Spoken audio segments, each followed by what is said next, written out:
So if the people on top are exploiting from us, what can you do about it as Vice President of ATU 757? Well, we could hold the line and basically restore union services to union members. Unions exist to benefit their members. They do not exist to sue each other. They don't exist to lose the paperwork for unfair labor practice charges. That's just not what unions are for. We are to benefit our members. There are 160, at least 160 outstanding grievances that are 160? at least 160. That's 7% of membership is up on charges. Now, what is that if that's not a war against the workforce? Well, yes. But what would you do about it, though? How are you going to? What would you do? Well, first of all, we've got to unify and become stronger. And once we do that, I think the reason why TriMet is, for example, running the SIP policy because of bad mistakes on the part of the union, but also because they saw a chance that they could get away with stuff like this. Yeah. You know, I mean, when they set up that safety committee, and John Hunt did not say where's the union membership on that committee, and didn't say anything about it, didn't even notice that it was there. They took that as an these guys aren't going to say anything. We can get away with all kinds of stuff. Yeah. And that's what they did. Apparently. And they're taking a lesson from that, and we're paying the price. Yeah. We have got to really get involved. So how would you do that? I mean, what are you going to do? We got to strengthen the union. We got to bring people in from the membership itself. Has got to start taking part in union activities. We've got to start getting the shop stewards to handle the first phase of the grievances, so that each e-board member can have like a crew of shop stewards they can supervise. Because we've got 160 of the things outstanding. No telling how many we're going to have to deal with by the time we finally get a contract. Yeah. Well, these got to get taken care of, and there's no way you can't just let them sit. Well, there's no choice. Because that's defeat. Well, then we're going to be defeated. We don't want to be defeated. We want to win. So the way to do that is to take care of these things and fight them. Yeah.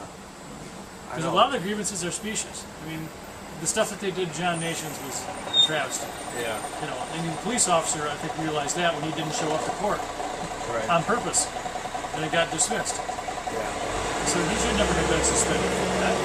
It's ridiculous. Well, the company's been very ruthless lately. You know. Yeah. I don't know, how do you stop them though? I mean, I've experienced it too, where they tell me one thing and then they discipline me. Well, the first thing we've got to do is, we've got to go to the source, because they're a public board. They're being controlled. Public board is controlled by the public dialogue. The people that set the public dialogue are the Oregonian, and they're controlled by the Oregon Republican Party. Yeah. And I'm not talking about the independent nice guys like Ben Westland from Bend. I'm talking about the evil rich people who like to break unions for their business. That's what they do. Bob Tierney would be a good example. Well, okay? it's They're a the ones worldwide that set the agenda. It's a and worldwide the Cascade movement. Policy Institute is part of it. So we need to get in their face. And if they don't understand it, then we need to talk to their advertisers about, hey, I'm not going to buy a car from you because you buy ads in that newspaper. Let me ask you this: what about wasteful union practices? Well, there's a lot of them. Right. We shouldn't be going. There is. I'm not against. Obviously, I'm for unions, but I understand the other point of view, which says unions do create a lot of waste because of the protectionist theories, the wasteful union rules, etc. Wasteful work rules. Well, we don't even have breaks. What are you talking about? I'm not talking about us. Feather I'm talking about other. I mean, I'm not talking unions about in general. I'm not talking about the driver. That's a thing of the past. Way a thing of the past. I mean, if it ever existed, maybe in the railroad industry there might have been feather bedding at one time. And they don't even have people in those cabs of those locomotives that are always blocking the 70 line over at Center Street. Those things are run by remote control. There's nobody there. So if they run over you, well, too bad. Huh. Seriously, Really? they do. They have signs up saying, this locomotive does not have any people. Stay away. Yeah, I've seen that actually. Because we're going to cut you in half. And that's feather bedding. That's not feather bedding. That's the great management, ploy that's put out. Yeah. No, there are things that our union is doing that continuing to spend money on going to conventions is ridiculous. We are $282,000 in the hole. That's the last count. God knows how much it is this week. Yeah. And we can't be spending money to send people to Minneapolis and basically get drunk for a weekend on our money. No, that has to stop. Yeah. Well, if you're not in the president role, though, really only the president can set the agenda. Well, he's going to be changed. That's going to be Bruce. I think Bruce will be pretty amenable. But the thing is, we need to have everybody. Yeah, they still let anybody drive. Hey, buddy. What's up, big guy? How are you doing there, pal? Oh, tired as all outdoors. Yeah. Still over here at the luxury resort? Yeah. Okay.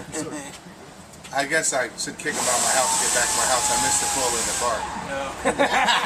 You know I miss it. Yeah. Okay. I'll see you. Yeah. All right. Well, at this point, First things first. First, we got to deal with the 160 outstanding grievances. 7.5% of our membership being written up. We got to fight that and get those defeated. yeah. I don't know how you actually intend to do that, though. I mean, Well, half of the process is grievances have got to already set up. Yeah, We don't but have. a lot of them are specious. You know, I know that, but how would you? the How company can trying to you bleed force us. the That was company? mentioned at the last meeting. The question was put forth: is the company trying to bleed us? Yes, they are. Yeah, but how can we do anything about the company? When it comes right down to it, the company has company all is the a power in this situation. They're controlled by the public. We changed the agenda. Okay, we go over their head.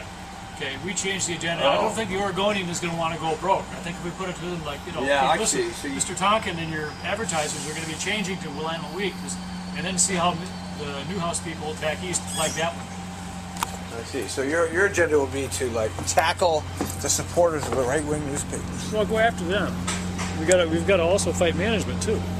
Yeah, but how do you gotta fight start- management, man? They're in control. Well, continue to do the stuff that we can, but we've also got to go beyond management and run them at the same time.